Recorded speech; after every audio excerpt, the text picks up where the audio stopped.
What's going on, guys? Welcome back to the channel. Today we are in the bathroom. Strange place, huh? But the good news is we're going to install a water heater. Camplux was extremely kind and sent us out a 10-gallon water heater to try out in our shop. If you've watched the channel in the past, we had a 6-gallon Camplux water heater in our shop. We took it out, we installed it in our cargo trailer conversion, and as far as I know, it's still there. It was a great water heater, loved it, used it in my shop. We even have a shower in here. You can take a short shower, but now we have this 10-gallon. We're gonna install it today, so stay tuned for the install. It's a little warm in here. I'm gonna be sweating like crazy, and also I'm gonna be learning as usual, because I'm no professional at this stuff.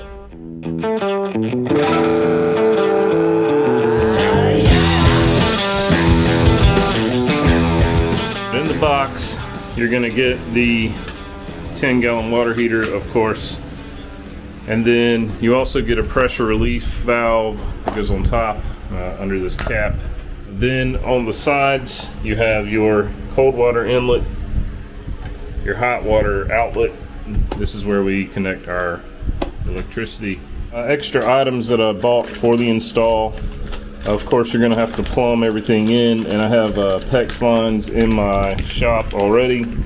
So of course I bought a bunch of PEX fittings, clamps, and then for the cold water inlet and hot water outlet, you're going to need a 3/4 MPT adapter like I have here. And I'm going into 3/4 PEX, and I'm sure they make these in different sizes, so you'll need that. Also, I've got some conduit here, and I've got some wire that I've just had for a while, but we're going to use that to connect to junction box that's close by, and yeah, we can start the install.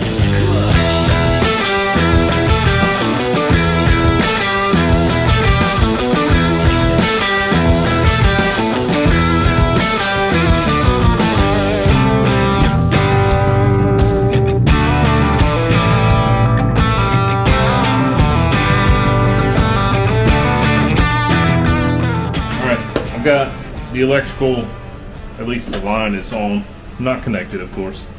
So now it's time to connect our PEX.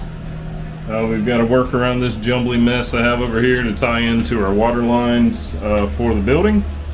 We'll connect it into our inlet and outlet, and then we'll connect the electrical into the junction box, and we should be good to go.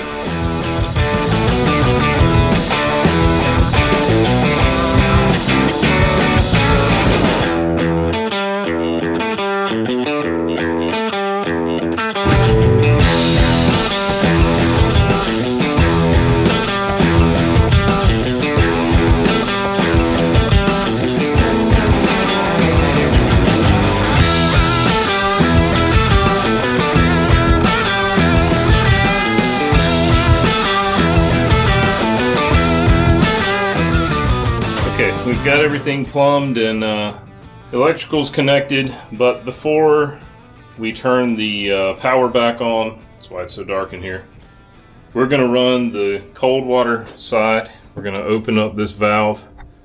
That's going to send cold water into the water heater, and we're going to leave this hot side open and let it run until it starts running out of the sink.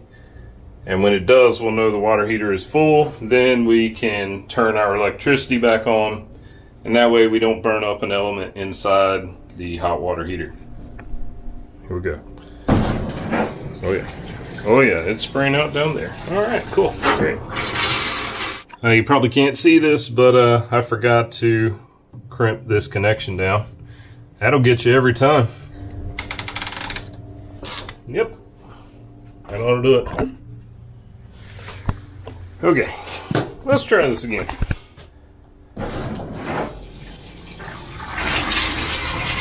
Much better. Alright. So, it's going to sound like this. Air just getting pumped out of the water heater. And it's going to do this until it fills up, and then water will come out, and you know it's full. Okay, the tank is full, so we can turn this off now.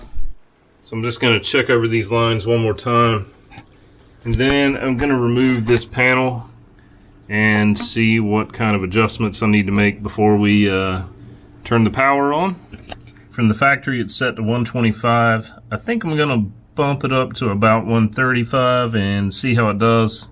We're just going to make a quick change, put the panel back on, and then give it the juice. See what happens. I'm going to go flip the breaker. Hopefully we don't see sparks or anything like that.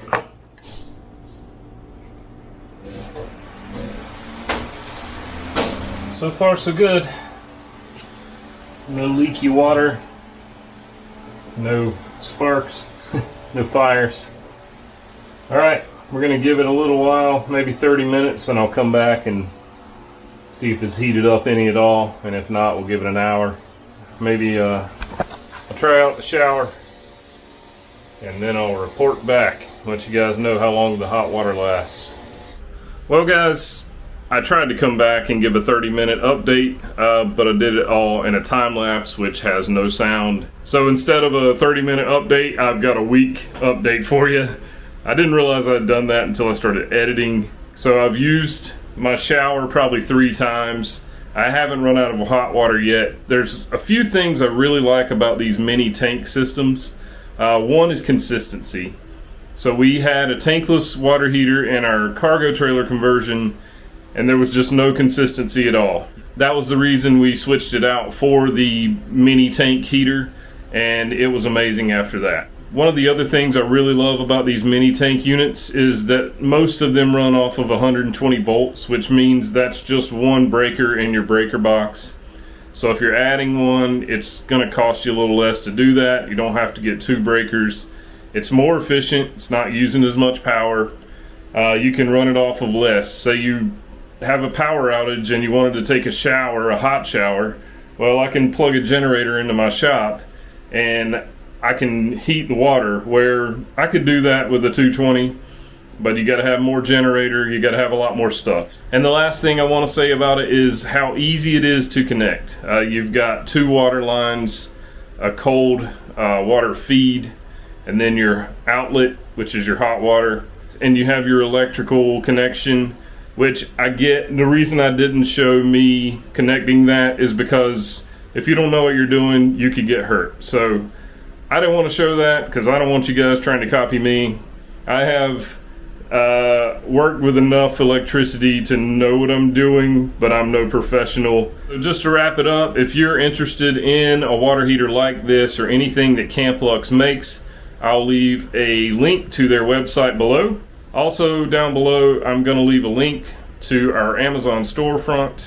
And that is a place where we have worked pretty hard to give you all the accessories and items we've used in our camper, in our truck, in our shop, and also in our cargo trailer conversion. So it's a one-stop shop where you can go check out all of those supplies. Thank you guys for watching. Be sure to subscribe to the channel, and we'll catch you next time.